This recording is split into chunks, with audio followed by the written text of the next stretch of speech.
আল্লাহর পক্ষ থেকে এসেছে এই মর্মে কোনো সন্দেহ নাই। আর এই কিতাব হেদায়াত, আলোক বর্তিকা, পথ প্রদর্শনকারী মুত্তাকিদের জন্য। আর মুত্তাকি তারাই, আর ওরাই মুত্তাকি, আর তারাই মুত্তাকি আল্লাযীনা ইউমিনুনা বিল গায়ব, যারা গায়েবের উপর ঈমান রাখে। এবং গায়েবের উপর ঈমানটা তাদের কোন লেভেলে? ওয়াবিল আখিরাতি হুম ইউকিনুন। গায়েবের একটা বড় অংশ হচ্ছে আখিরাত, আর আখিরাতের উপর তাদের রয়েছে ইয়াকিন। মানে গায়েবের উপর ঈমান শুধু ঈমান নয়, ইয়াকিনের লেভেলে ঈমান। আজকে এখানে আব্দুল্লাহ বিন আব্দুর রাজ্জাক আসবে, আব্দুর রহিম, আব্দুর রাজ্জাক বিন ইউসুফ আসবে। আসার আগ পর্যন্ত ছিল এক রকমের ঈমান, আর সচক্ষে যখন দেখে নিয়েছি যে হ্যাঁ স্টেজে উঠেছে, বক্তব্য দিচ্ছে, এবার হচ্ছে ইয়াকিন। আর এইটার আগ পর্যন্ত ইয়াকিন ছিল না। নাও আসতে পারে, যে কোনো সমস্যা তৈরি হতে পারে, রাস্তাঘাট প্রবলেম। তাহলে আসার আগ পর্যন্ত বিশ্বাস ছিল আসবে ইনশাল্লাহ। প্রোগ্রামের যারা আয়োজক কমিটি, তাদেরও বিশ্বাস ছিল যে আসতে পারে, আসবে। কিন্তু যখন এসে পৌঁছে গেছে তখন ইয়াকিন এসে গেছে। ঠিক তেমনি সবাই মনে করছেন মরবো, এটা হলো না। সবাই মনে করছেন কিয়ামত হবে, এটা হলো না। মনে করতে হবে আমি মরে গেছি, ইয়াকিন। মনে করতে হবে কিয়ামত হয়ে গেছে। বিশ্বাসের লেভেল ওই লেভেলে হবে, মৃত্যু হবে, আমি মারা যাবো, এটা ঈমান। তো আল্লাহ চাচ্ছে এটা ইয়াকিনের লেভেলে নিয়ে যেতে। অবিল আখিরাতি হুম ইউকিনুন, মানে তুমি নিজেই মরে গেছো।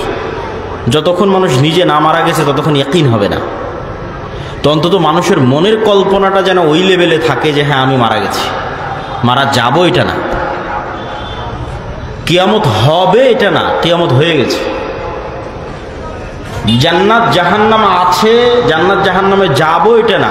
হয় আমি এখন জান্নাতে আছি, অথবা আমি এখন জাহান্নামে আছি, চলে গেছি। হয় জান্নাতে চলে গেছি, না হয় জাহান্নামে চলে গেছি। আর যদি জান্নাতে চলে গিয়ে থাকি, তাহলে আল্লাহ সুবহানাহু ওয়া তাআলা জান্নাতের যদি সর্বনিম্ন স্তর আমাদের দিয়ে থাকেন, আর সেই সর্বনিম্ন স্তর যদি আসমান জমিনের চাইতেও বড় হয়, তো সেই সর্বনিম্ন স্তরে থেকেও মনের মধ্যে আফসোস তৈরি হবে, কেননা উঁচু স্তরে যারা আছে তাদের অনেক ফ্যাসিলিটি আছে। আজকের পৃথিবীতেও যখন আমরা বিমানের টিকিট কাটি, বলে ইকোনমি না বিজনেস ক্লাস না ফার্স্ট ক্লাস। যখন বাসের ট্রেনের টিকিট কাটা হয় এসি, নন এসি, স্লিপার। যখন কোনো হোটেল ভাড়া নেওয়া হয় তখন সেখানে দেখা হয় 3 স্টার, 4 স্টার, 5 স্টার। যখন কেউ কোথাও বাসা ভাড়া নেয় তখন দেখে কি অবস্থা। তো আপনারাও যারা বিভিন্ন জন বাড়ি বানিয়ে রেখেছেন প্রবাসের ইনকাম দিয়ে, তো কারো বাড়ি, এক একজনের বাড়ি এক এক রকম, ফ্যাসিলিটির পার্থক্য আছে। তো দুনিয়ার ফ্যাসিলিটিতে যা পার্থক্য তৈরি হয়েছে, এটা পরকালে গিয়ে আরো ব্যাপক আকারে ধরা পড়বে। তো পরকালে যদি জান্নাতে আমরা যদি কল্পনা করি মারা গেছি, নাই এখন আমরা পৃথিবীতে, এটা অস্বাভাবিক কিছু নয়। কেননা 2100 সালে অন্তত আমরা এখানে যারা বসে আছে এরা কেউ থাকবো না। আজ যেমন 2025 হয়েছে, এরকম ঠিক তেমনই 2005 ছিল। 2005 থেকে 2025 হয়ে গেছে, 2024 পার হয়ে গেছে। এরকম 2025 থেকে একদিন 2100 সাল হয়ে যাবে। সেই দিন ওই ব্রাহ্মণবাড়িয়া থাকবে, বাংলাদেশ থাকবে, কিন্তু আমরা এখন এখানে যারা বসে আছি তারা কেউ থাকবে না। তাহলে তো আমরা মারা গেছি, অলরেডি মারা গেছি। তো এখন জান্নাতে যাওয়ার পর যারা উঁচু স্তরের জান্নাতে আছে, সর্বোচ্চ স্তরের জান্নাতীরা দেখা যাচ্ছে আল্লাহ সুবহানাহু ওয়া তাআলার সাথেই আছে। তারপরের স্তরের জান্নাতীরা দেখা যাচ্ছে আল্লাহ সুবহানাহু ওয়া তাআলাকে হয়তো সপ্তাহে, মাসে দেখতে পায়, কেউ হয়তো প্রতিদিনে দেখতে পায়। তারপরের স্তরের জান্নাতীরা হয়তো 6 মাসে একবার দেখতে পায়, বছরে একবার দেখতে পায়। আর আমরা হয়তো এমন জান্নাতে আছি যেখানে 50,000 লক্ষ বছরও একদিন আল্লাহ সুবহানাহু ওয়া তাআলাকে দেখা যায় না। তখন এই নিম্ন স্তরে থাকা জান্নাতীদের অন্তরে এমন আফসোস তৈরি হবে যে আমি যদি দুনিয়াতে আরেকটু বেশি জিকির করতাম, আরেকটু বেশি আমল করতাম, তাহলে হয়তো আজ জান্নাতে আরেকটু উঁচু আসন, উঁচু স্থান লাভ করতে পারতাম। পরকালকে এইভাবে অনুভব করতে পারাটা হচ্ছে ইয়াকিন। পরকালমুখী জীবন ছাড়া, গায়েবের উপর ঈমান ছাড়া মুসলমানদের বিজয় সম্ভব নয়। 24-এর আন্দোলনের পর যখন বিভিন্ন জেলা, উপজেলা, ইউনিভার্সিটি, কলেজ, সেমিনার, বিভিন্ন দল, সংগঠন, ধর্মীয়, অধর্মীয়, রাজনৈতিক, অরাজনৈতিক সকলের সাথে উঠা বসার সুযোগ হয়, তখন আমি নিজে ফিল করেছি যে আমাদের মুসলমানদের ঈমান বিল গায়েব নাই। তখনই এই বইটা লেখা। সব প্রোগ্রাম বন্ধ করে দিয়ে 6 মাস ঘরে বসে থেকে এই বইটা লেখা। যদিও আজকে এই বইটা নাই, কেননা বই সালাফি কনফারেন্সে শেষ হয়ে গেছিল। পরে কখনো সুযোগ হলে আপনারা নেবেন। আল্লাহর পথে যাত্রা। তা আমার মনে হয়েছে মুসলমানদের ঈমান বিল গায়েব নাই। এটা আমার রিয়েলাইজেশন। মুসলমানেরা পরকালকে ইয়াকিনের লেভেলে বিশ্বাস করে না। মুসলমানেরা ফেরেশতার কথা মুখে উচ্চারণ করে, বাস্তবে বিশ্বাস করে না। মুসলমানেরা আল্লাহর উপর ঈমান রাখে, কিন্তু আল্লাহর শক্তি এবং ক্ষমতার উপর আস্থা রাখে না। আল্লাহর শক্তি এবং ক্ষমতার উপর ভরসা রাখে না। তো ঈমান বিল গায়েব, পরকালের উপর ইয়াকিন, গায়েবের উপর ইয়াকিন। গায়েবের মধ্যে 6টা বিষয়, ঈমানের 6টা বিষয়। তার মধ্যে 1 নম্বরে আল্লাহ, 2 নম্বরে ফেরেশতা। তো আমরা আজকে সংক্ষিপ্ত আলোচনা করব আখিরাতের উপর, আখিরাতের ইয়াকিনের উপর। সংক্ষিপ্ত আলোচনা করব ফেরেশতাদের উপর ঈমান। ফেরেশতারা আছে, তার উপর ইয়াকিন।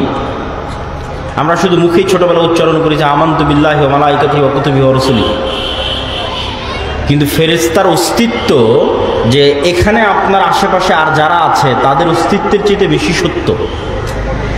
মানে যেমন আমি এখানে উপস্থিত হয়েছি, আমার এখানে উপস্থিত হওয়াটা যেই লেভেলের সত্য, এর চেয়ে বেশি লেভেলের সত্য যে এখানে ফেরেশতা আছে।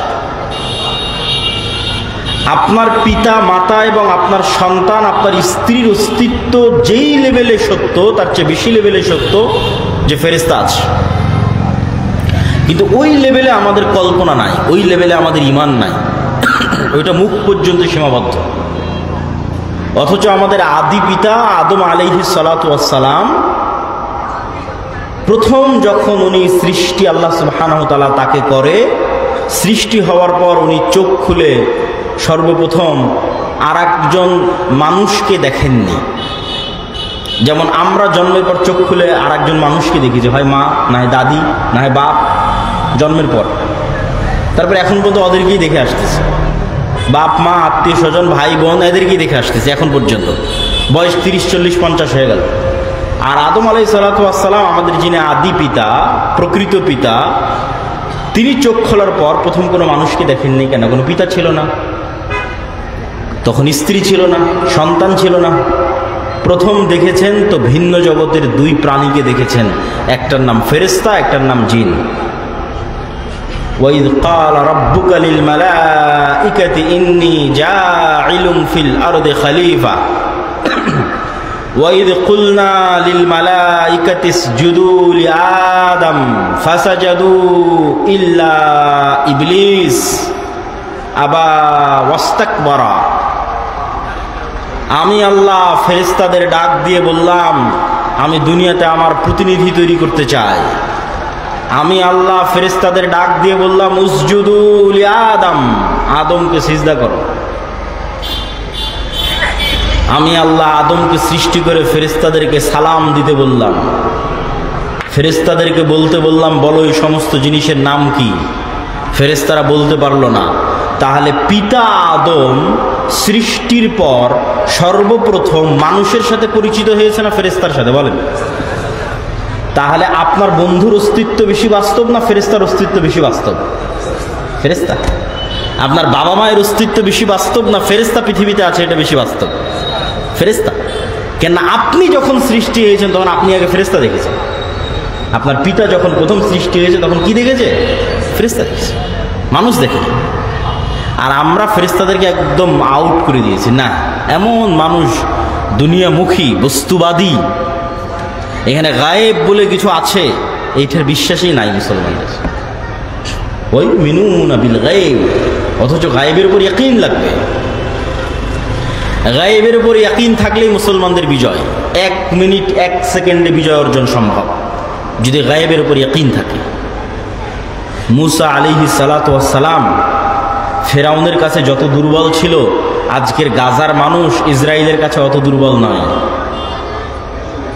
আজকের গাজার হামাসেরা ইসরায়েলের কাছে যত দুর্বল, তার চেয়ে 1000 গুণ বেশি দুর্বল ছিল আল্লাহর নবী মুসা এবং তার সম্প্রদায় বানু ইসরাইল ফেরাউনের কাছে দুনিয়াবী শক্তির দিক থেকে। কিন্তু মুসার গায়েবে ইয়াকিন ছিল, যা চোখে দেখা যেত না সেটার উপর ইয়াকিন ছিল। আর চোখে না দেখা জিনিসের উপর ইয়াকিন পায়দা করার জন্য, ইয়াকিন সৃষ্টি করার জন্য আল্লাহ মুসাকে বললেন, তোমার হাতে এটা কি? আপনি মনে করেন এই মোবাইলটা 10 বছর থেকে ব্যবহার করছেন, আমি আজকে এসে আপনাকে বললাম, ভাই মোবাইলটা ধরেন তো। আমার একটা মোবাইল, নতুন একটা মোবাইল নিয়ে এসে মোবাইলটা ধরে বললাম, ভাই দেখেন মোবাইলটা এখন পানি হয়ে যাচ্ছে। তা আপনি বলুন, বাহির থেকে কোথাকার জাদুর মোবাইল নিয়ে আসছে, মোবাইল পানি হয়ে যাচ্ছে। আমি এটা বলছি না, আমি বলছি আপনি এই মোবাইল কতদিন থেকে ব্যবহার করেন? তো বলে আমি এই মোবাইল 10 বছর থেকে ব্যবহার করি, 20 বছর থেকে ব্যবহার করি। তো বলে আপনি যে মোবাইল 20 বছর থেকে ব্যবহার করেন ওইটা এখন আমি পানিতে পরিণত করে দেবো। তো মুসা আলাইহিস সালাতু ওয়াস সালামকে আল্লাহ বলছে, মুসা তোমার হাতে কি? তো বলে লাঠি। কি করো? তো বলে আল্লাহ এই লাঠি দিয়ে আমি গর্ত পার হয়ে যাই, গাছের পাতা পেড়ে পারি। আল্লাহ আলাদা করে কোনো নতুন লাঠি দিচ্ছে না, মেলা দিন থেকে, অনেক দিন থেকে মুসা আলাইহিস সালামের কাছে এই লাঠি আছে। তো এতদিন থেকে যেই লাঠি মুসা আলাইহিস সালামের কাছে আছে ওই লাঠি সাপ হয়ে গেছে। নেন এবার, যাতে মুসা আলাইহিস সালামের গায়েবে ইয়াকিন পয়দা হয় যে তুমি যা চোখে দেখছো তাই সব কিছু নয়, এর বাইরেও ইন্নাল্লাহ আলা কুল্লি শাইইন কাদির, সকল কিছু করার ক্ষমতা রাখে। এইটার উপর যদি তোমার ইয়াকিন না থাকে, ফেরাউনের মতো এই ক্ষমতাধর বাদশার সাথে তুমি দুনিয়াবী শক্তি দিয়ে যুদ্ধ করে বিজয় অর্জন করতে পারবে না। গায়েবের উপর ইয়াকিন লাগবে, গায়েবী মদদে বিজয় লাগবে। মুহাম্মদ সাল্লাল্লাহু আলাইহি ওয়াসাল্লাম আর তার সাহাবীরা তৎকালীন রোমান আর পারস্য সাম্রাজ্যের তুলনায় যতটা দুর্বল ছিল, আজকের সারা বিশ্বের মুসলমানেরা তার সিকি পরিমাণও দুর্বল নয় আজকের আমেরিকা, রাশিয়া, ইসরায়েলের তুলনায়। অথবা আজকের আমেরিকা, রাশিয়া, ইসরায়েলের তুলনায় মুসলমানেরা যতটুকু দুর্বল, তার চেয়ে 1000 গুণ দুর্বল ছিল আল্লাহর নবীর সাহাবীরা রোমান এবং পারস্যের তুলনায় দুনিয়াবী দিক থেকে। কিন্তু সাহাবীদের কি ছিল? ইয়াকিন ছিল গায়েবের উপর, ঈমান বিল গায়েব ছিল। সেই ঈমান বিল গায়েবের একটা বড় পার্ট হচ্ছে ফেরেশতা। ফেরেশতারা কিসের তৈরি বলেন তো? ফেরেশতারা কিসের তৈরি? নূরের তৈরি। নূর হচ্ছে ওয়ান কাইন্ড অফ লাইট, এক প্রকারের আলো যা পৃথিবীতে বিরাজমান। কিন্তু এই আলো নয়, সূর্যের আলো নয়, কারেন্টের মাধ্যমে তৈরি হওয়া এই বিদ্যুতের আলো নয়। এটা এক প্রকারের আলো যা পৃথিবীতে বিরাজমান। আপনি বলবেন পৃথিবীতে বিরাজমান তো আমাদের চোখে পড়ে না কেন? আজ থেকে 100 বছর আগে কোনো একটা মৃত মানুষ যদি মারা গিয়ে থাকে, ওকে কবর থেকে উঠিয়ে নিয়ে আসেন, নিয়ে এসে বলেন যে আমি এখন এখানে কথা বলবো, এই কথার সাথে সাথে আমেরিকায় চলে যাবে, বিশ্বাস করবে? অথচ এই লাইটের মধ্যে যে তরঙ্গ আছে, ওয়েভ আছে, আলোর তরঙ্গ, এটার মধ্যে দিয়ে আমাদের কথা ভেসে যায়। আলোর গতিতে আমাদের কথা ফোনের মাধ্যমে, আলোর তরঙ্গের মাধ্যমে, ফোন দিয়ে তো আর ঢুকে না, ফোন কাজটা করে আলোর তরঙ্গটাকে ইউজ করে নেটওয়ার্কের সাথে কানেক্ট করে। আলোর তরঙ্গের মধ্যে দিয়ে আমাদের কথা চলে যাচ্ছে। তো আলোর তরঙ্গ যে ডাটা ধারণ করতে পারে, আলোর তরঙ্গের মধ্যে যে ডাটা ট্রান্সফার হতে পারে, এটা আজ থেকে 100 বছরের আগের মানুষ জীবনও বিশ্বাস করবে না। আমরা যত মোবাইলে যত ডাটা, যত ভিডিও দেখতেছি, ইউটিউবে বলেন, সব এই আলোর মধ্যে আছে। এই ডাটাগুলো এই আলোর মধ্যে আছে, আলোর তরঙ্গের মধ্যে আছে। ইন্টারনেটে থাকা যত ডাটা আছে, এই তরঙ্গকে ব্যবহার করে আমরা ওই সেম ডাটা, মানে সেম ওয়েবসাইট, মাসিক আল ইতিসামের ওয়েবসাইট আমি বাংলাদেশে বসেও ব্যবহার করতে পারছি, সৌদিতে বসেও ব্যবহার করতে পারছি, চায়নাতে বসেও ব্যবহার করতে পারছি। কেননা এই আলো এত দ্রুত বেগে সারা পৃথিবীতে ছড়ায় যে সব জায়গা থেকে ওটাকে অ্যাক্সেস করা সম্ভব। তো এই আলোর তরঙ্গের মধ্যে দিয়ে যে মানুষের কথা ট্রান্সফার হতে পারবে, মানুষের ভিডিও লাইভ চলতে পারবে, এটা তো মানুষ জানতো না। এটা গায়েব ছিল, আজ থেকে 100 বছর আগে এটাই গায়েব। তাহলে আজ থেকে 100 বছর আগের মানুষেরা বিশ্বাস করতো না। তার মানে আপনি জানেন না তার মানে নাই, এটা মিথ্যা কথা। তাহলে ঠিক পৃথিবী সৃষ্টির প্রথম দিন থেকে যেমন আলোর মধ্যে ডাটা ট্রান্সফার করার, মানুষের কথা, মানুষের ভিডিও ট্রান্সফার করার সক্ষমতা পৃথিবী সৃষ্টির প্রথম দিন থেকেই ছিল, ঠিক তেমনি পৃথিবীতে নূর বিরাজমান, ফেরেশতারা বিরাজমান। এখনো পৃথিবীর এমন অসংখ্য দুর্ভেদ্য রহস্য আছে যা বিজ্ঞানের পক্ষে ভেদ করা সম্ভব নয়, হয়নি। একটা ছোট্ট উদাহরণ দিয়ে এই আলোচনাটা সামনের দিকে এগিয়ে নিয়ে যাই। কুকুরের ঘ্রাণ শক্তি মানুষের চাইতে 10,000 গুণ বেশি। আপনি মোবাইলটা নাকে নিয়ে বললেন, কই না এই মোবাইলে তো কোনো সেন্ট নাই। এই পানির বোতল নাকে নিয়ে বললেন, কই না এতে তো কোনো সেন্ট নাই। পানিরও কোনো গন্ধ কিন্তু আমাদের চোখে ধরা পড়ে না। তো এখন এই পানির বোতলের কোনো গন্ধ যে আমার নাকে ধরা পড়লো না, তার মানে যে এই বোতলের কোনো গন্ধ নাই, এটা মিথ্যা কথা। এই পানির কোনো গন্ধ আমার নাকে ধরা পড়লো না, তার মানে এই পানির কোনো গন্ধ নাই, এটা মিথ্যা কথা।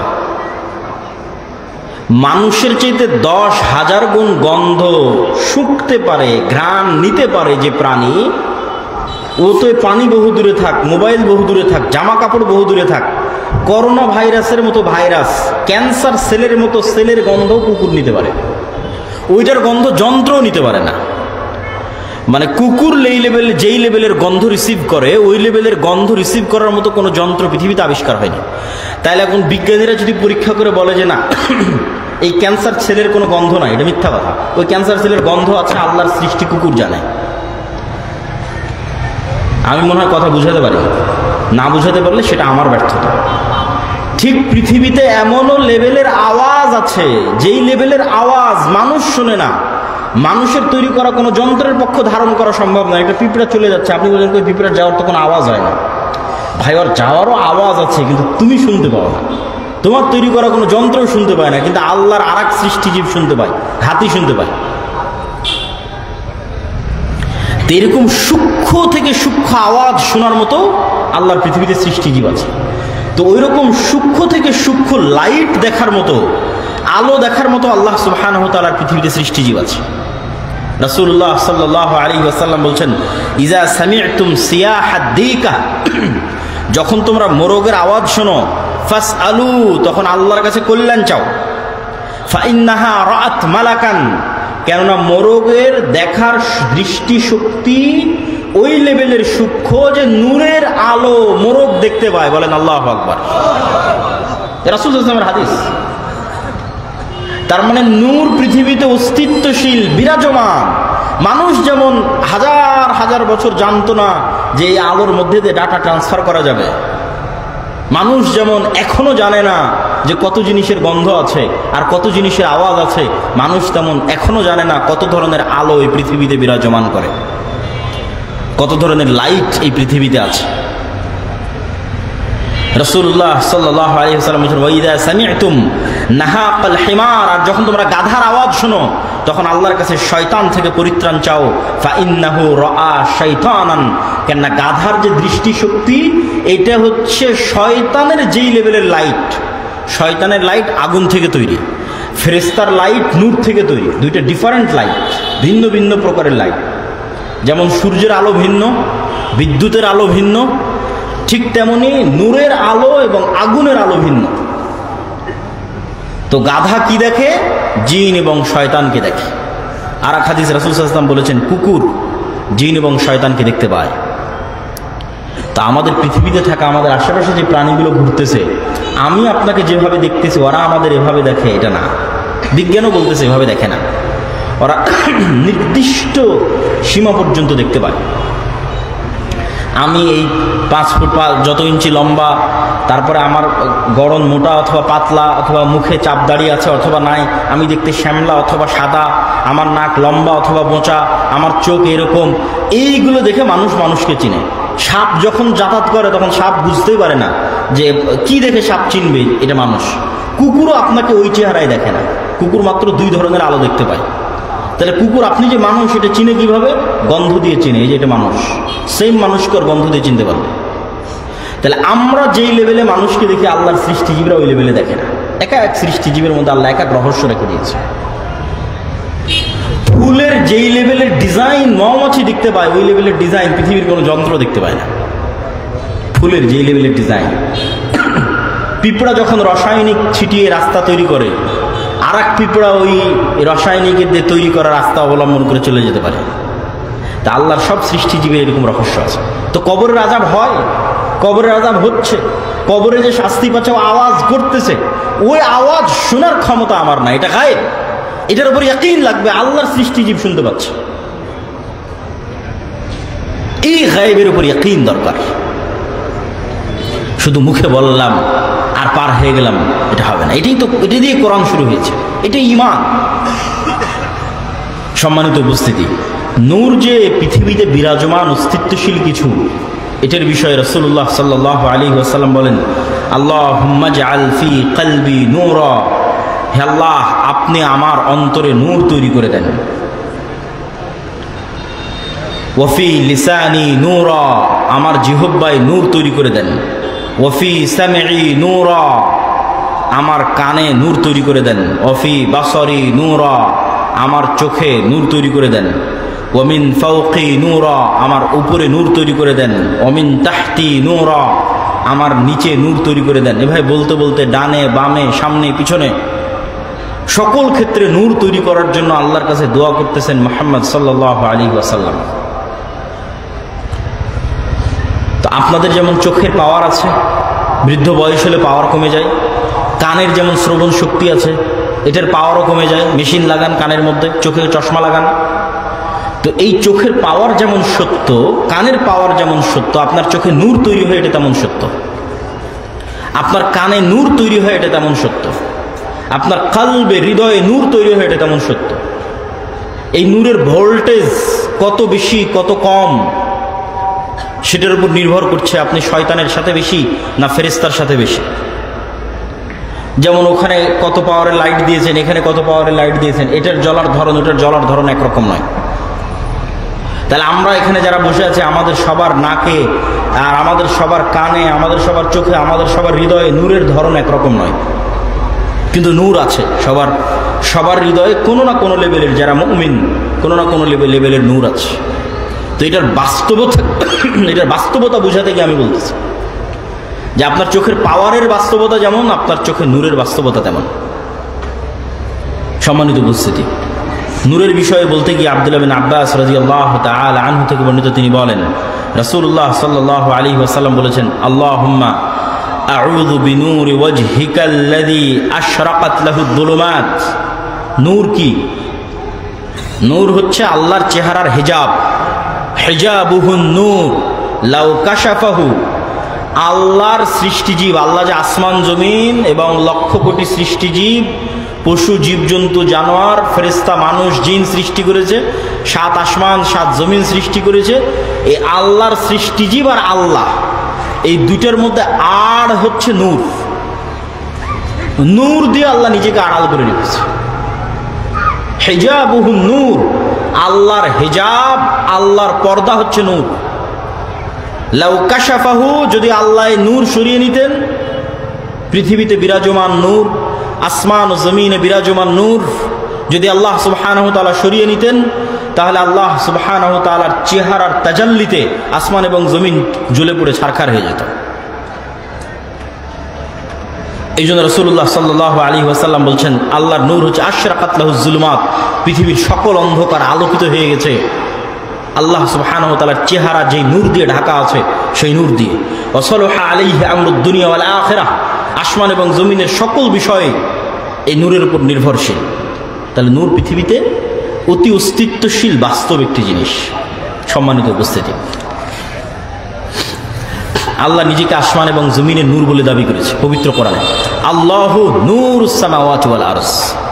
রাসূল সাল্লাল্লাহু আলাইহি ওয়াসাল্লাম হাদিসের মধ্যে আল্লাহর কাছে দোয়া করেছে, আল্লাহুম্মা আনতা নূরুস সামাওয়াতি ওয়াল আরজ, হে আল্লাহ আসমান এবং জমিনের নূর আপনি। আর আল্লাহ নিজে কোরআনে বলছে, আমি আসমান এবং জমিনের নূর। এবং আল্লাহর ওহী নূর, সৎ আমল নূর, জিকির নূর, কোরআন নূর, ইসলাম দিন ইসলাম নূর। এগুলো আমি বলিনি, সব আল্লাহ সুবহানাহু ওয়া তাআলা কোরআনে বলছেন। আল্লাহ সুবহানাহু ওয়া তাআলা বলেন, মা কুনতা তাদরি মাল কিতাব ওয়ালাল ঈমান ওয়ালাকিন জাআলনাহু নূরান নাহদি বিহি মান নাশা। আপনি জানতেন না ঈমান কাকে বলে, আপনি জানতেন না কিতাব কাকে বলে। আমি আল্লাহ এই কিতাব কোরআনকে নূর করে দিয়েছি, নূরান নাহদি বিহি। এই কোরআনের নূর দিয়ে আমরা মানুষকে হেদায়েত দিয়ে থাকি। আল্লাহ সুবহানাহু ওয়া তাআলা বলেন, ইউরিদুনা লিইউতফিউ নূরাল্লাহ, তারা আল্লাহর নূরকে মিটিয়ে দিতে চায়। এখানে আল্লাহর নূর হচ্ছে ইসলাম। ওয়াল্লাহু মুতিম্মু নূরিহি, আর আল্লাহ তার নূরকে পূর্ণতা দান করবেন। সৎ আমল নূর। আপনি যখন ওযু করেন তখন নূর তৈরি হয়। এই সব নূরগুলো কিয়ামতের মাঠে দেখা যাবে। মানুষ সৎ আমলের মাধ্যমে যত নূর তার মধ্যে ধারণ করবে, তার হৃদয়ে ধারণ করবে, প্রত্যেকটা নূরের বিচ্ছরণ সে কিয়ামতের মাঠে দেখতে পাবে তার আমলের গতি অনুযায়ী। আপনি এখন রিসিভ করতেছেন, পরকালে আপনি ওইটার প্রতিক্রিয়া দেখবেন। সৎ আমল নূর তৈরি করে। আল্লাহ সুবহানাহু ওয়া তাআলা কোরআন মাজিদে বলছেন সৎ আমল যে নূর তৈরি করে তার বিষয়ে, ইয়াউমা তারাল মুমিনিনা ওয়াল মুমিনাত ইয়াসআ নূরুহুম বাইনা আইদিহিম। কিয়ামতের মাঠে মুমিন মুমিনারা দেখবে তাদের আমলের নূর তাদের ডানে বামে ছুটে বেড়াচ্ছে। ওয়াল্লাযীনা আমানু মাআহু নূরুহুম ইয়াসআ বাইনা আইদিহিম ওয়া বিআইমানিহিম। যারা ঈমান আনয়ন করেছে তারা তাদের ঈমানের নূরকে দেখতে পাবে কিয়ামতের মাঠে তাদের ডানে এবং বামে ছুটে বেড়াচ্ছে। আপনার আমলের নূর আপনার কবরকে আলোকিত করবে, আপনার আমলের নূর কিয়ামতের অন্ধকারকে আলোকিত করবে, আপনার আমলের নূর পুল সিরাত পার হওয়ার সময় আলোকিত করবে। একটার সাথে আর একটা হুবহু কানেক্টেড, একটা সেম সিস্টেম ডেভেলপ করা আছে, ওই সিস্টেমের উপরেই চলবে। আপনি যেইভাবে সামনে আগাবেন ওইভাবে সকল কিছু রিসিভ করবেন, ওইভাবে সকল কিছু আপনি পাবেন। সব কিছু সেভ, সকল ডাটা সেভ। এগুলো একটাও ডিলেট যোগ্য নয়, বাদ দেওয়ার মতো নয়। আল্লাহ কিভাবে সেভ করে রাখবেন সেটা আল্লাহ সুবহানাহু ওয়া তাআলা ভালো জানে, কিন্তু বর্তমান বিজ্ঞান অন্তত বলছে এগুলো সেভ করা কঠিন কিছু নয়। আল্লাহ এগুলোর মুখাপেক্ষীও নয়, কিন্তু বুঝার সুবিধার্থে, ঈমান বিল গায়েবকে ইয়াকিনের লেভেলে নিয়ে যাওয়ার সুবিধার্থে বলতেছে। যে আজকের বিজ্ঞান কি বলতেছে, ওই যে বললাম না, আলোর মধ্যে ডাটা ট্রান্সফার হয় তরঙ্গের মধ্যে। নাহলে আমার মোবাইল চলতেছে কিভাবে, নাহলে লাইভ চলতেছে কিভাবে, নাহলে কম্পিউটার ইন্টারনেট চলতেছে কিভাবে। খালি এটাই কল্পনা করে যে এইটাই যদি মানুষ আরো ব্যাপকভাবে ব্যবহার করতে পারত, তাহলে মানুষই মানুষের সকল আমলের হিসাব নিয়ে নিতে পারত। শুধু যে মানুষই এই লাইটের মধ্যে যে ডাটা ট্রান্সফার হয়, এটাকে যদি মানুষই শক্তিশালীভাবে ব্যবহার করতে পারতো, পাওয়ারফুল ওয়েতে, যদি মানুষের ক্ষমতা থাকতো, তাহলে মানুষই মানুষের হিসাব নিতে পারতো। কিভাবে বলি, আমরা যদি আলোর চাইতে বেশি গতির কোনো মেশিন আবিষ্কার করতে পারি, কোনো যন্ত্র আবিষ্কার করতে পারি, এটা সম্ভব নয়। কল্পনার জগতে বলতেছি, এটার বাস্তবতা বোঝানোর জন্য, যে আমরা আলোর চাইতে গতিশীল কোনো যন্ত্র আবিষ্কার করলাম। আলোর চেয়ে গতিশীল যন্ত্র আবিষ্কার করে আমি আজ থেকে 20 বছর আগে সফর করে চলে গেলাম। যেমন ট্রেন যত গতিতে চলে, আমি যদি আমার প্রাইভেট কার ওর চেয়ে বেশি গতিতে চালাই, বা আমার বিমান ওর চেয়ে বেশি গতিতে চালাই, তাহলে সিলেট থেকে যেই ট্রেন ছেড়ে ঢাকা পৌঁছবে, বা চিটাগাং থেকে ঢাকা পৌঁছবে, আমার বিমান ওর আগে ঢাকা পৌঁছে গেছে। তাহলে এই যে আলো ছুটতেছে, এই আলো 20 বছর তার গতিতে চললে যত দূর যাবে, আমি ওর চেয়ে বেশি স্পিডে ওর আগে চলে গেছি। ওর আগে চলে গিয়ে এখন যে আলোটা আসতেছে, এই আলোতে যদি আমি এই মোবাইলের মতোই দামি কোনো যন্ত্র বসাই, ওই ক্যামেরার মতো দামি কোনো যন্ত্র বসাই, তাহলে আমি নিজে আজ থেকে 20 বছর আগে কি কথা বলেছি তা আমি শুনতে পাবো। আমি নিজে আজ থেকে 20 বছর আগে কি করেছি তা লাইভ দেখতে পাবো। যদি 1400 বছর আগে এরকম সফর করে যাওয়া যায়, তাহলে বদরের যুদ্ধ লাইভ দেখা যাবে, মুহাম্মদ সাল্লাল্লাহু আলাইহি ওয়াসাল্লামের কথা লাইভ শোনা যাবে, লাইভ। কেন, ডাটা তো হারায়নি, আলোর মধ্যে সেভ হয়ে আছে সব ডাটা। মানুষ যা করছে, মানুষ যা বলছে, সব সেভ। এখন মানুষ সীমিতটুকু কাজে লাগাতে পারছে, মোবাইলের মাধ্যমে সীমিতটুকু কাজে লাগাতে পারতেছে। কিন্তু মোবাইলের মাধ্যমে যতটুকু কাজে লাগাতে পারতেছে, এতটুকু তো আমি যখন মোবাইল ইউজ করছি না, তখনও তো আমি কথা বলছি, তখন তো আমার এই কথাগুলো আলোর মধ্যে সেভ হয়ে থাকতেছে। যে কেউ ধরতে চাইলে ধরতে পারবে।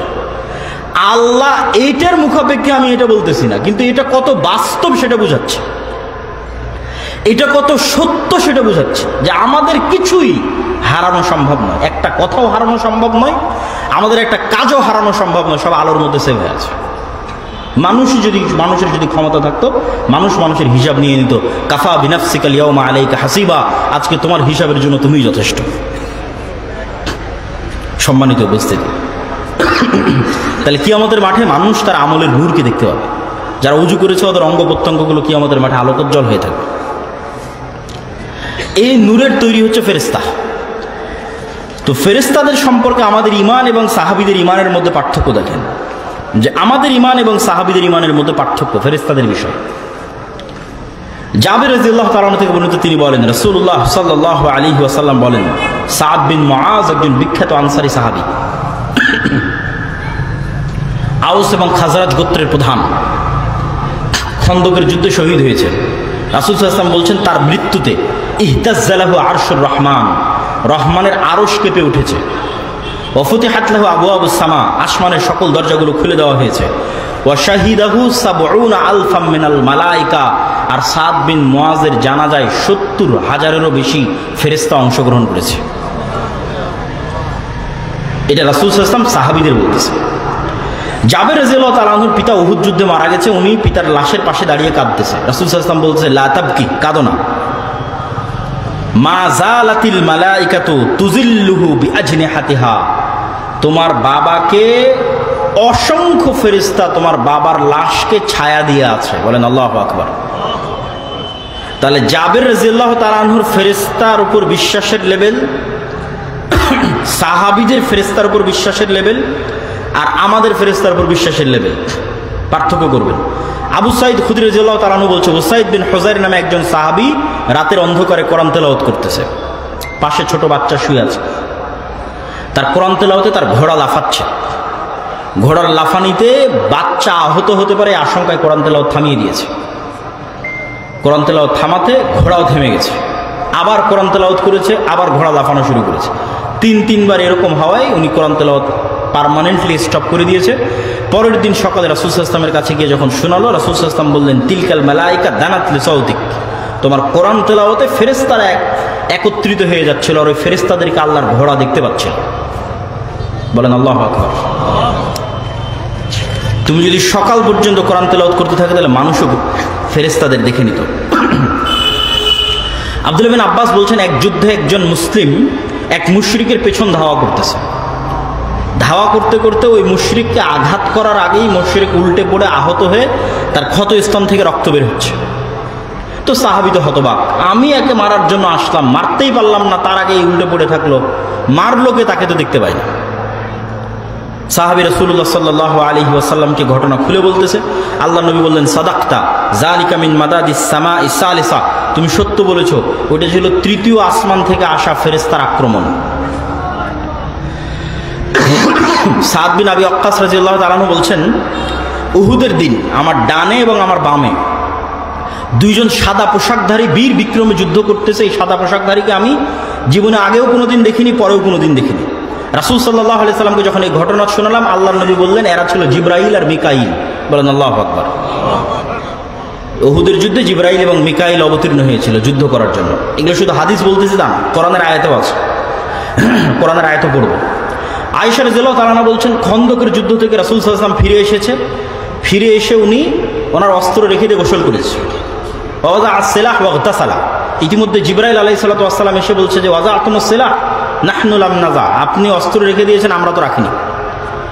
কেন রাখিনি? খন্দকের যুদ্ধের সময় 3টা ইহুদি গোত্র বিশ্বাসঘাতকতা করেছে, বানু কুরাইজা, বানু কাইনুকা, বানু নাজির। তো আপনি মক্কার কাফের মুশরিকদের বিরুদ্ধে বিজয় অর্জন করেছেন, এই মুনাফিকদের কি হবে? এদেরও তো শাস্তি দিতে হবে, এরা তো বিশ্বাসঘাতক, গাদ্দার।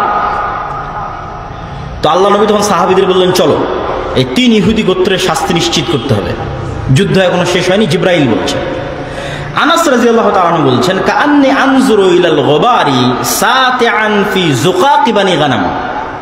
আনাস রাদিয়াল্লাহু তাআলা আনহু বলছেন, আমরা যখন আল্লাহর নবীর সাথে বানু কুরাইজা, বানু কাইনুকা, বানু নাজির গোত্রের দিকে অভিযান পরিচালনার উদ্দেশ্যে রওনা দিলাম, তখন আমরা আমাদের আগে জিবরাইলের ঘোড়সওয়ার বাহিনীর পদাঘাতে তৈরি হওয়া উড়ন্ত ধুলা দেখতে পাচ্ছিলাম। বলেন আল্লাহু আকবার। যে আমরা যখন অভিযান পরিচালনার জন্য বের হলাম, তো আমাদের আগে আগে ধুলা উঠতেছে। কিসের ধুলা? তাহলে জিবরাইলের বাহিনী আমাদের আগে আগে পৌঁছে গেছে, জিবরাইলের ঘোড়সওয়ার বাহিনী আমাদের আগে আগে পৌঁছে গেছে। সেই ঘোড়ার আঘাতে তৈরি হওয়া ধুলা আমরা দেখতে পাচ্ছি। সব সহিহ হাদিস যা বলতেছে।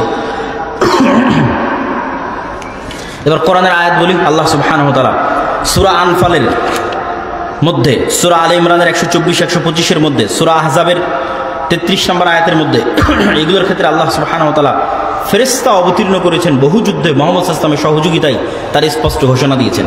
ইস্তাস্তাগীসুনা রাব্বাকুম ফাস্তাজাবা লাকুম, যখন তোমরা আল্লাহর সাহায্য চেয়েছিলে আল্লাহ তোমাদের সাহায্যে উত্তর দিয়েছে। আন্নী মুমিদ্দুকুম বিআলফিম মিনাল মালাইকাতি মুরদিফিন, আমি ঝাঁকে ঝাঁকে আসমান থেকে হাজারে হাজার ফেরেশতা জমিনে অবতরণ করেছি তোমাদের পক্ষে যুদ্ধ করার জন্য। বলেন আল্লাহু আকবার। এগুলো কোরআনের আয়াত, আল্লাহ সুবহানাহু ওয়া তাআলা নিজে কোরআনে বলছেন। বহু জায়গায় বলেছেন যে বদর, উহুদ, খন্দক, হুনাইনের যুদ্ধে আল্লাহ ফেরেশতা অবতীর্ণ করেছে যুদ্ধ করার জন্য, এবং স্বয়ং সাহাবীরা ফেরেশতাদের যুদ্ধ করতে দেখেছেন। আব্দুল্লাহ বিন জুবাইর রাদিয়াল্লাহু তাআলা থেকে বলেন, তিনি বলেন সামি'তু রাসূলুল্লাহ সাল্লাল্লাহু আলাইহি ওয়াসাল্লাম ইয়াকুল, উহুদের যুদ্ধে একজন সাহাবী শহীদ হয়েছে, তার নাম হানজালা। তিনি বাসর ঘর থেকে বের হয়ে জিহাদের মাঠে চলে গেছিলেন।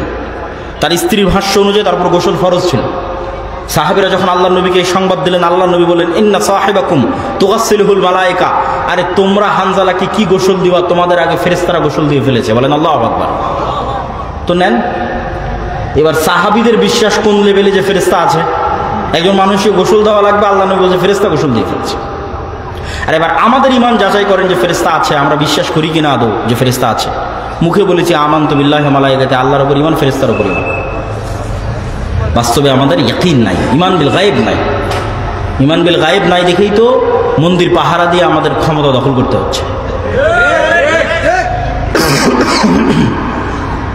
সম্মানিত উপস্থিতি, ফেরেশতাদের অস্তিত্ব এতটা বাস্তব যে মানুষ কিয়ামতের পূর্ব মুহূর্তেও মানুষ ফেরেশতা দেখবে। এটা আসলে ঈমান ইয়াকিনের লেভেলে পৌঁছলে এমনি ফেরেশতা দেখা সম্ভব, ফেরেশতাদের অস্তিত্বের অনুভব সম্ভব, এমনি সম্ভব। তার দু একটা পরীক্ষা আজকে দিবনি আপনাদেরকে পরীক্ষা করার জন্য। কিন্তু কিয়ামতের পূর্ব মুহূর্তে আরো বাস্তবে সচক্ষে মানুষ দেখবে।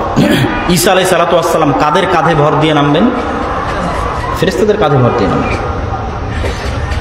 দাজ্জাল যখন মক্কা মদিনায় প্রবেশ করতে চাইবে, সারা পৃথিবীর সব শহরে প্রবেশ করবে, মক্কা মদিনায় প্রবেশ করতে পারেন। মক্কা মদিনায় অস্ত্র হাতে, তরবারি হাতে ফেরেশতারা দাঁড়িয়ে থাকবে। বলেন আল্লাহু আকবার। তাহলে বাস্তব, ফেরেশতাদের অস্তিত্ব বাস্তব।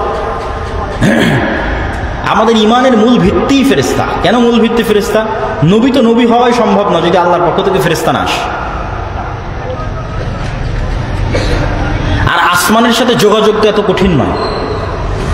কেন আসমানের সাথে যোগাযোগ কঠিন নয়? আপনি তাওরাত খোলেন, বাইবেল খোলেন, ইনজিল খোলেন, কোরআন খোলেন, সব এক যে আদম আলাইহিস সালাতু ওয়াস সালাম আসমানে ছিল, জান্নাতে ছিল।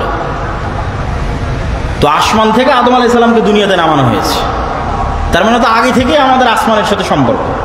কিন্তু অবাস্তব কিছু না। আসমান থেকে যদি নামা সম্ভব হয় তো আসমানে উঠা সম্ভব নয়? নামা সম্ভব হলে উঠা সম্ভব না? সম্ভব নয়, উঠা সম্ভব। ইদ্রিস আলাইহিস সালাতু ওয়াস সালামকে আল্লাহ উঠিয়ে নিয়েছে, ঈসা আলাইহিস সালাতু ওয়াস সালামকে আল্লাহ উঠিয়ে নিয়েছে। তো বিশ্বাসের মূল ভিত্তি যখন আদি পিতা আমরা তৈরি হয়েছিলাম জান্নাতে, আসমানে, ওখান থেকে আমাদের নামিয়ে দেওয়া হয়েছে, তাহলে আসমানের সাথে যোগাযোগ কঠিন নয় তো? আসমানের সাথে যোগাযোগ অনেক সহজ। সম্মানিত উপস্থিতি, তাহলে আমরা আপনাদের সামনে আলোচনা করছিলাম ঈমান বিল গায়ব, পরকালের উপর ঈমান, গায়েবের ঈমান ইয়াকিনের লেভেলে নিয়ে যাওয়া, ফেরেশতাদের উপর ঈমান ইয়াকিনের লেভেলে নিয়ে যাওয়া। এই জ্ঞানগুলো অর্জন করে আপনার লাভটা কি? দেখেন, পৃথিবীর সব মানুষ হয় ফেরেশতার বন্ধু, না হয় শয়তানের বন্ধু। রাসূল সাল্লাল্লাহু আলাইহি ওয়াসাল্লাম বলছে যে আমাকে জিবরাইল এত বেশি পরিমাণে মেসওয়াক করতে বলে যে আমার দাঁতের মাড়ির গোস্তগুলো পর্যন্ত ছিলে যাচ্ছে।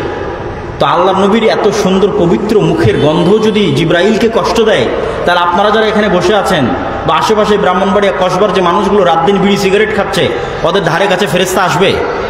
একটু জোরে বলেন তো, ফেরেশতা আসবে? জীবনও আসবে না। তাহলে ওর সাথে সবসময় কে আছে? এত আস্তে বললে হবে, কে আছে? শয়তান আছে। লা তাদখুলুল মালায়েকাতু ফী বাইতিন ফীহি সুওয়ারুন আও কালব, ওই বাড়িতে ফেরেশতা প্রবেশ করবে না যে বাড়িতে ছবি আছে, যেই বাড়িতে কুকুর আছে। আল্লাহ নবী বলছে আজকে জিবরাইল আসেনি। কেন আসেনি? ছবি ছিল, নামাও, তাহলে জিবরাইল আসবে। আল্লাহ নবী বলছে তোমরা পেঁয়াজ রসুন খেয়ে মসজিদে যেও না, ফেরেশতাদের কষ্ট হয়। রাসূলুল্লাহ সাল্লাল্লাহু আলাইহি ওয়াসাল্লাম বলছে যখন তোমরা জুমার দিন মসজিদে যাও, একদম সকাল থেকে নিয়ে খতিব সাহেব মেম্বারে উঠার আগ পর্যন্ত ফেরেশতারা লিপিবদ্ধ করতে থাকে কে কে আসতেছে। খতিব সাহেব মেম্বারে উঠে গেলে ফেরেশতারাও খাতা বন্ধ করে দিয়ে খতিব সাহেবের বক্তব্য শোনার জন্য তারাও বসে পড়ে। রাসূলুল্লাহ সাল্লাল্লাহু আলাইহি ওয়াসাল্লাম বলছেন, যখন কেউ যদি প্রথম কাতারে দাঁড়ায়, কেউ যদি সালাত আদায় করার পর সালাতের জায়গাতেই বসে থাকে, তাহলে যতক্ষণ বসে থাকে ততক্ষণ ফেরেশতার জন্য দোয়া করতে থাকে। কত এরকম হাদিস নেবেন। ফেরেশতারা পবিত্র, তারা পবিত্রতা ভালোবাসে। আপনি পেশাব থেকে পরিচ্ছন্ন থাকেন না, যেখানে সেখানে দাঁড়িয়ে পেশাব করেন, আপনার জামা কাপড়ে পেশাব লেগে থাকে, আপনার ধারে কাছে জীবনও ফেরেশতা আসবে না। তাহলে আপনি কোত্থেকে ফিল করবেন যে ফেরেশতার অস্তিত্ব পৃথিবীতে আছে? আপনি তো শয়তানের গোলাম অবস্থায় আছেন, শয়তানের দাসত্বে আছে। সম্মানিত উপস্থিতি, প্রত্যেক মানুষের সাথে একটা শয়তান, একটা ফেরেশতা। রাসূল সাল্লাল্লাহু আলাইহি ওয়াসাল্লামের হাদিস, প্রত্যেক আদম সন্তান। এই জন্য বলেছি, আপনার পিতার অস্তিত্বের চেয়ে বাস্তব সত্য আপনার সাথে একটা শয়তান আছে, আপনার সন্তানের অস্তিত্বের চেয়ে বাস্তব সত্য আপনার সাথে একটা ফেরেশতা আছে। এই ঈমান বিল গায়বি আপনাকে রাস্তা দেখাবে। এটাই পৃথিবীতে খেলার নিয়ম। এই খেলার নিয়ম যতক্ষণ না জানবেন ততক্ষণ খেলতেই পারবেন না। কোথায় মারলে ছক্কা হবে, কোথায় মারলে ফোর হবে, এটা যদি না জানেন তাহলে আপনি আউট হয়ে বসে থাকবেন। খেলার নিয়ম অন্তত জানতে হবে। খেলার নিয়ম জানলে আপনি অন্তত বুঝবেন যে না, এই পৃথিবীর গেমের নিয়ম হচ্ছে এইরকম। তো এই গায়েবী নিয়মগুলো কোরআনে এবং হাদিসে বর্ণনা করা আছে। এগুলো গায়েবী নিয়ম, এগুলোই আসল নিয়ম। যে আপনার সাথে ফেরেশতা আছে, আপনার সাথে শয়তান আছে। আপনার ব্রেনে প্রত্যেক যে কথা আসতেছে, মনে প্রত্যেক যে কথা আসতেছে, হয় শয়তানের ওয়াসওয়াসা, না হয় ফেরেশতার ইলহাম। আপনি আজকে পরীক্ষা করেন শয়তান আছে কিনা, আজকে পরীক্ষা করেন ফেরেশতা আছে কিনা। দুটো কাজ দিয়ে আপনাকে, এই দুটো কাজ দিয়ে বক্তব্যের শেষের দিকে চলে যাব। খুব শক্তভাবে নিয়াত করবেন যে 2 রাকাত সালাত আদায় করবো, যে সালাতের মধ্যে আল্লাহ ছাড়ার কারো কথা স্মরণ করবো না। একদম ওযু করে, মোবাইল বন্ধ করে, দরজা জানলা বন্ধ করে দিয়ে, কোনো সবাইকে ঘুম পাড়িয়ে দিয়ে, যাতে কোনো রকমের ডিস্টার্ব না থাকে। সালাতে দাঁড়িয়ে গেলেন, 15 সেকেন্ড, 20 সেকেন্ড, 30-40 সেকেন্ড পর আপনি দেখবেন আপনার অজান্তে, আপনি কিন্তু এখনো বুঝতে পারেননি, আপনার অজান্তে আপনি দুনিয়াবি কোনো চিন্তায় মগ্ন হয়ে গেছেন। 5-10 সেকেন্ড, 15 সেকেন্ড, 20 সেকেন্ড যাওয়ার পর আপনার মনে পড়তেছে, আরে ইন্না লিল্লাহ, আমি তো আজকে সালাত শুরু করেছিলাম, পুরো সালাতে আল্লাহকে স্মরণ রাখবো, তাই কখন যে দুনিয়ার চিন্তায় মগ্ন হয়ে গেছি। তাহলে আপনার অজান্তে আপনাকে দুনিয়ার চিন্তায় মগ্ন করলো কে বলেন এবার আমাকে? এটাই শয়তান। আপনি যতবার পরীক্ষা করবেন ততবার শয়তানের অস্তিত্ব লাভ করবেন। আপনি ঘন্টার পর ঘন্টা মোবাইলে ফেসবুকে স্ক্রল করেন, টিভি স্টলে বসে থেকে আপনি মুভি দেখেন, নেটফ্লিক্সে সিরিয়াল দেখেন, হিন্দি সিরিয়াল দেখেন, গ্রামের মহিলারা, কিচ্ছু মনে হবে না। আপনি কোরআন পড়তে বসেন, দেখি কতক্ষণ কোরআন পড়তে পারেন, কতক্ষণ কোরআন বুঝে পড়তে পারেন। কোরআন পড়ার আগে আল্লাহ এমনি বলেনি, বান্দা কোরআন পড়ার আগে ভালো করে পড়ে নাও, আউযু বিল্লাহি মিনাশ শাইতানির রাজীম। যে আল্লাহ বিতাড়িত শয়তান থেকে পরিত্রাণ চাই, শয়তান তোমাকে জীবনে কোরআন পড়তে দেবে না। তো পরীক্ষা করো, কোরআন পড়তে গিয়ে পরীক্ষা করো পৃথিবীতে শয়তান আছে কিনা। এবার পরীক্ষা করেন পৃথিবীতে ফেরেশতা আছে কিনা। আপনারা তো অনেকেই আপনাদের প্রবাসী আছে, বিমানের টিকিট থাকলে, ঢাকায় বিমানবন্দর থেকে যদি কাল সকাল 6টায় বিমানের টিকিট থাকে, ওই বিমান ধরার জন্য আপনার যেই লেভেলের নিয়াত থাকে, একদিন শুধু ওই লেভেলের নিয়াত করেন যে ফজরের সালাত আদায় করবেন। নিয়াতটা শুধু ওই লেভেলের হবে, ডিসিশন, সিদ্ধান্তটা। বিমান ধরতে চাইলে, ট্রেন ধরতে চাইলে, বাস ধরতে চাইলে, পরীক্ষা অ্যাটেন্ড করতে চাইলে, ভাই অ্যাটেন্ড করতে চাইলে, যেই লেভেলের নিয়াত থাকে শুধু ওই লেভেলের নিয়াত করেন আজ ফজরের সালাত আদায় করবো। তারপরে মোবাইলে অ্যালার্ম দেওয়াও লাগবে না, মানুষজনকে বলাও লাগবে না, এখানে পৃথিবীতে ফেরেশতা আছে। কেন মোবাইলে অ্যালার্ম দিতে হবে? কেন মানুষকে বলতে হবে? কাউকে বলতে হবে। পৃথিবীতে কারা আছে বলেন তো? একটু জোরে বলেন, কারা আছে? ফেরেশতা আছে। রাসূল সাল্লাল্লাহু আলাইহি ওয়াসাল্লাম বলতেছে, কেউ যদি আয়াতুল কুরসি পড়ে পবিত্র অবস্থায় দোয়া পড়ে ঘুমায়, আর মাথার কাছে আল্লাহ একজন ফেরেশতা নিযুক্ত করে দেয় ফজর হওয়া পর্যন্ত। বলেন আল্লাহু আকবার। তাহলে ফেরেশতাই যখন মাথার কাছে বসে আছে, তাহলে অ্যালার্ম দিয়ে কাজ কি? তাহলে আর মানুষকে ডাকতে বলে কাজ কি? একদিন পরীক্ষা করেন, একদিন, যে ফেরেশতা আপনাকে ঘুম থেকে উঠিয়ে দেওয়ার ব্যবস্থা করে কিনা। আল্লাহর নিযুক্ত ফেরেশতারা আল্লাহর আদেশে আপনাকে ঘুম থেকে উঠিয়ে দেয় কিনা। এখন কোন সিস্টেমে উঠিয়ে দিবে সেটা ফেরেশতা জানে, ওটা আপনিও বুঝতে পারবেন না কিভাবে তারা উঠিয়ে দেবে, কিন্তু আপনি উঠে যাবেন, সঠিক সময়ে আপনার ঘুম ভেঙে যাবে। সেটা যেভাবেই হতে পারে, যে কোনোভাবেই হতে পারে। তাহলে মানুষের কালব হচ্ছে পৃথিবীর সর্বোচ্চ লেভেলের সূক্ষ্ম মেশিন। এত উঁচু লেভেলের সূক্ষ্ম মেশিন পৃথিবীতে আবিষ্কার হয়নি, কিয়ামত পর্যন্ত হবে না। মানুষের মাথার মতো সূক্ষ্ম মেশিন এখন পর্যন্ত বিজ্ঞানীরা আবিষ্কার করতে পারেনি, তো কাল তো বহু দূরে থাকে। মানুষের মাথা কত সূক্ষ্ম জানেন? মানুষের মাথায় যে মগজের পরল আছে, এটা দিয়ে যদি পৃথিবীকে মোড়ানো হয়, কয়েকবার পৃথিবী মোড়ানো যাবে, পুরো পৃথিবী। আর মানুষের ব্রেনকে যদি কার্যকর করে রাখা হয়, তাহলে 5000 বছরের সকল কথা, সকল দৃশ্য মানুষের ব্রেন ধারণ করতে পারবে। এত এর মেমোরি ক্ষমতা, এত হাই পাওয়ারের। নূহ আলাইহিস সালামেরা 1000 বছর বেঁচেছে না, তাদের 1000 বছরের সব কথা, সব দৃশ্য মনে থাকতো। আমরা তো মাত্র 60 বছর বাঁচতেছি, তার মানে আমার ব্রেনের ক্ষমতা 60 বছর না। আমি যদি 5000 বছর বাঁচি, তাহলে 5000 বছরের সব কথা, সব দৃশ্যের মনে থাকবে। এই জন্য আল্লাহ বলে যে কাফা বিনাফসিকাল ইয়াউমা আলাইকা হাসিবা, মানুষ আজকে তোমার বিচার করার জন্য তুমি যথেষ্ট। কেন? তোমার সাথে তো সবচেয়ে টপ লেভেলের মেশিন লাগানো ছিল। ওই ক্যামেরা দিয়ে যেমন ভিডিও হয়েছে, তারপরে ক্যামেরার মেমোরিতে সেভ হয়েছে, ওই মেমোরি কম্পিউটারে দিয়েছে, দিলেই কম্পিউটারের ভিডিও দেখা যাচ্ছে। তো তুমি তোমার এই চোখের ক্যামেরা দিয়ে যা দেখেছো, তার সব তোমারই ব্রেনে সেভ হয়ে আছে, তোমারই ব্রেনে সেভ হয়ে আছে। শুধু ডাটা ট্রান্সফার করতে হবে যে তুমি কি কি দেখেছো, আলাদা করার। কাফা বিনাফসিকাল ইয়াউমা আলাইকা হাসিবা, তোমার জন্য তুমিই যথেষ্ট বিচার করার জন্য। কেন? তোমার চোখের ক্যামেরা দিয়ে তুমি কি দেখেছো, তো তোমার ব্রেনে সেভ হয়ে আছে। আর তোমার কানের সাউন্ড রেকর্ডার দিয়ে তুমি কোন কোন গান শুনেছো, তা তোমার ব্রেনে সেভ হয়ে আছে। খালি ব্রেন থেকে ডাটা ট্রান্সফার করতে হবে। তো ইলন মাস্কই তো কয়দিন পর এটার পিছনে কোটি কোটি টাকা ইনভেস্ট করতেছে, কিভাবে মানুষের ব্রেন থেকে ডাটা ট্রান্সফার করা যায়, মানে ব্রেনের সাথে কিভাবে ইন্টারনেট কানেক্ট করা যায়। তাহলে মানুষেরই যদি এই অবস্থা হয়, তাহলে আল্লাহ সুবহানাহু ওয়া তাআলা কি করতে পারে? তাহলে মানুষের ব্রেন যেমন টপ লেভেলের সূক্ষ্ম মেশিন, এই কালব তার চাইতে 1000 গুণ সূক্ষ্ম মেশিন। কেননা এই কালব একই সাথে যেমন মানুষের প্রতি ভালোবাসা, মায়া, মহব্বত রাখে, মানুষের প্রতি ঘৃণা, রাগ, ক্ষোভ রাখে, এই কালব একই সাথে ভিন্ন জগতের দুইটা প্রাণীর সাথে যোগাযোগ তৈরি করে। একটা ফেরেশতা, একটা শয়তান। মেসেজ রিসিভ করে ডাইরেক্টলি, চোখে দেখা ছাড়া, কানে শোনা ছাড়া, ডাইরেক্ট মেসেজ রিসিভ করে ভিন্ন জগতের দুই প্রাণীর, ফেরেশতার অথবা শয়তানের। এই জন্য এটা সর্বোচ্চ লেভেলের বিষয়। এটার মধ্যেই রূহ আছে, এটার মধ্যেই মানুষের নফস আছে। সম্মানিত উপস্থিতি, তো গায়েবের বিষয়গুলো, পরকাল, আখেরাত, পুনরুজ্জীবন, ফেরেশতা, আল্লাহ, আল্লাহর অস্তিত্ব, আল্লাহর শক্তি, আল্লাহর ক্ষমতা, এই জিনিসগুলোর উপর যখন আমাদের ঈমান থাকবে ইয়াকিনের লেভেলে, তখন পৃথিবী বিজয় করা আমাদের জন্য কঠিন কিছু নয়। তখন অটোমেটিক সবাই দুনিয়ামুখী না হয়ে পরকালমুখী হবে। আর পরকালমুখী হওয়া ছাড়া মুসলমানদের সফল হওয়ার কোনো রাস্তা নাই, কোনো রাস্তা নাই। আজকে যদি আপনি আমাকে বাংলাদেশের ক্ষমতা দিয়ে দেন, কাল আমি বাংলাদেশের মানুষ কাল আমার বিরুদ্ধে বিদ্রোহ করবে। কেন বিদ্রোহ করবে? কেন? আমি বাংলাদেশের ক্ষমতায় গিয়ে যখন শরিয়া বাস্তবায়ন করব, তখন পৃথিবীর যারা বড় বড় দাদা, মোড়ল, বাবু আছে, এরা পছন্দ করবে না এর বিরোধিতা করবে? যখনই আর বিরোধিতা করবে, তখন আপনার বিরুদ্ধে কি দিবে? আপনাকে গৃহবন্দী করবে, আপনার বিরুদ্ধে পাবন্দি দিবে, অবরোধ দিবে, অর্থনৈতিক অবরোধ। ডলারে লেনদেন করতে পারবেন না। ইংল্যান্ড, আমেরিকা থেকে আর আপনার ব্রাহ্মণবাড়িয়াতে ডলার ঢুকবে না। বিদ্যুৎ ভালো মতো কিনতে পারবেন না। আইফোন আর বাংলাদেশে ঢুকবে না। আস্তে আস্তে যত সুযোগ সুবিধা ব্যবহার করতেন, বিদ্যুতের, এসির, ফ্রিজের, সব সুযোগ সুবিধা কমে যাবে।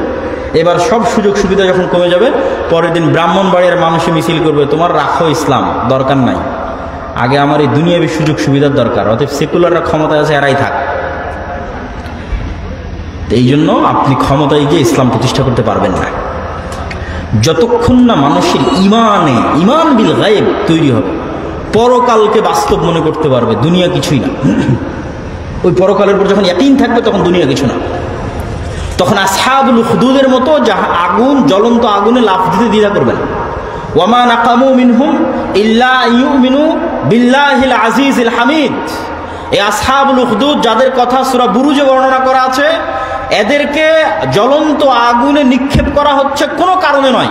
ওয়ামা নাকামু মিনহুম ইল্লা ইউমিনু বিল্লাহিল আজিজিল হামিদ। এই নিষ্পাপ নারী পুরুষ শিশু, হাজার হাজার নারী পুরুষ শিশুকে জ্বলন্ত আগুনে নিক্ষেপ করা হচ্ছে কোনো কারণে নয়, শুধু এই কারণে ইল্লা ইউমিনু বিল্লাহিল আজিজিল হামিদ, যে তারা এক আল্লাহর উপর বিশ্বাস স্থাপন করতো, এই কারণে ওদের আগুনে নিক্ষেপ করা হচ্ছে। আর ওরা আগুনে নিক্ষিপ্ত হয়ে যাচ্ছে তবু ঈমান ছাড়তেছে না। কেন? ওদের ঈমান বিল গায়েব ছিল, ওরা পরকালমুখী জীবনযাপন করতো। ওরা জানে যে যে আগুনে আমি ঝাঁপ দিচ্ছি এটাই জান্নাত। বুঝতে পারেননি মনে হয়?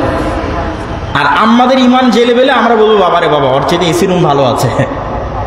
এই যে আগুনে আমাকে ঝাঁপ দিতে বলতেছে, এর চেয়ে এসি রুম ভালো আছে। অতএব ঈমানে কম্প্রোমাইজ করে হলো আমরা এসি রুমে থাকি, কেন আমার ঈমান ঠিক হয়।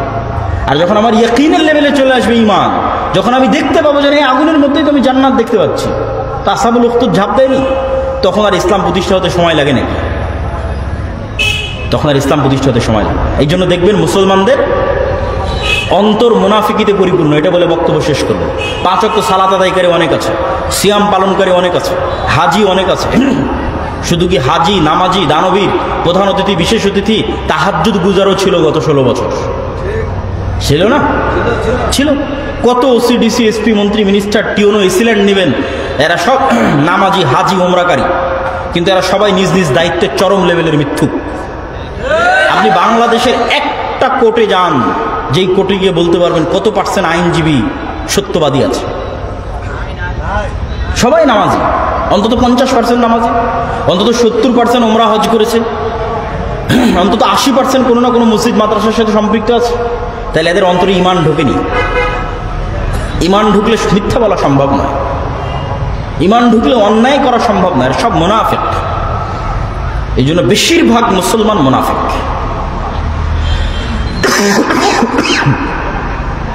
আপনি প্রবাসে যান, ইংল্যান্ড, ইউরোপে যান, যত বেশি মিথ্যা বলে মুসলমানরা তাদের কাগজপাতি তৈরি করেছে, আর পৃথিবীর দ্বিতীয় কোনো জাতি এত বেশি মিথ্যা বলে ইংল্যান্ড, ইউরোপে আর আমেরিকায় কাগজপাতি তৈরি করে না। তাহলে আমাদের প্রকৃত ঈমানটা আমরা কোনোদিন বুঝতেই পারিনি। মনে করেছি বাহ্যিক আমলগুলোই সব, বাকি সব ধোকা ফাঁকি যোগী দিয়ে যতদিন চলে। এইভাবে তার ইসলামের বিজয় হবে না।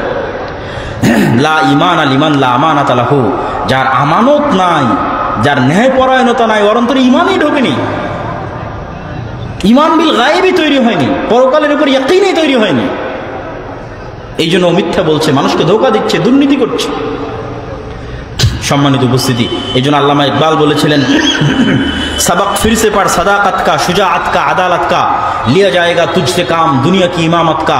মুসলমানরা, তোমাদের মধ্যে সব কিছু আছে, তোমরা একটু সত্য বলাটা শিখো, তোমাদের অন্তরে প্রকৃত ঈমান ঢুকুক, সারা পৃথিবীর নেতৃত্ব তোমাদের। বক্তব্যের শেষে জরুরি কথা, আজকে আসলাম, গত বছর আসছিলাম, আবার কবে আসবো কোনো গ্যারেন্টি নেই। অনেক দূর, রাজশাহী থেকে ব্রাহ্মণবাড়িয়া। তাহলে আপনার সাথে আমার সম্পর্কটা থাকবে কিভাবে? শুধু একদিনের সম্পর্ক দিয়ে যদি সম্পর্ক শেষ হয়, তাহলে আমাদের আশা বৃথা। এই সম্পর্ককে স্থায়ী করতে হবে। এই সম্পর্ককে স্থায়ী করার সবচেয়ে বড় মাধ্যম মাসিক আল ইতিসাম। আজকে আপনার এখানে বছরে একদিন এসে আমি বক্তব্য দিচ্ছি, আর প্রতি মাসে আমি মাসিক আল ইতিসামে লিখি, অন্তত 3টে প্রবন্ধ প্রতি মাসে লিখি। একটা সম্পাদকীয় লিখি, একটা মিন্নাতুল বাড়ির ব্যাখ্যা লিখি, একটা স্বাভাবিক প্রবন্ধ লিখি। এই মাসিক আল ইতিসামি যদি আপনি না নেন, তাহলে আপনাকে মূল্যায়ন করবো কি করে, আর আপনি বা আমাকে স্মরণে রাখবেন কি করে? তাহলে তো একদিনের দেখাই শেষ, 30-40 মিনিটের শেষ।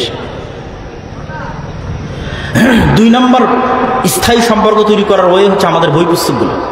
জানি না আজকে কি কি বই পুস্তক আছে।